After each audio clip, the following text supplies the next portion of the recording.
ଜୀବନରେ ସୁଖରେ ବଞ୍ଚି ରହିବା ପାଇଁ ସମସ୍ତ ପ୍ରକାର ସୁଖକୁ ଲାଭ କରିବା ପାଇଁ ଆପଣମାନେ ଦୈନନ୍ଦିନ ଜୀବନରେ ଏହି ପାଞ୍ଚଟି ଜିନିଷକୁ ପାଳନ କରନ୍ତୁ।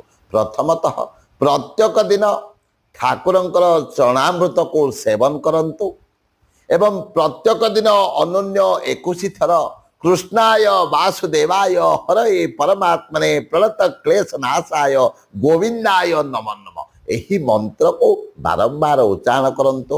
ରାସ୍ତାରେ ଆପଣମାନେ କୋଉଆଡ଼େ ଯାଉଛନ୍ତି ସେହି ସମୟରେ ବି ଜପ କରନ୍ତୁ। ଦେଖିବେ କେବେ ଆକ୍ସିଡେଣ୍ଟର ସମ୍ମୁଖୀନ ହେବେ ନାହିଁ, ଅକାଳ ବିପତ୍ତି ଆପଣଙ୍କୁ କେବେ ମଧ୍ୟ ଆସିବ ନାହିଁ।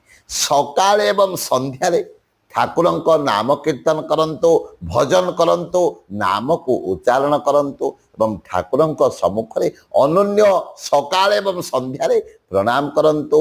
ଠାକୁରଙ୍କୁ ପ୍ରଣାମ କଲେ ସମସ୍ତ ପ୍ରକାର ବିପତ୍ତି ଆପେ ଆପେ ଟଳି ଯାଇଥାଏ। ପ୍ରତ୍ୟେକ ଦିନ ସତ୍ସଙ୍ଗ କରନ୍ତୁ ଏବଂ ତୀର୍ଥକୁ ଗମନ କରନ୍ତୁ।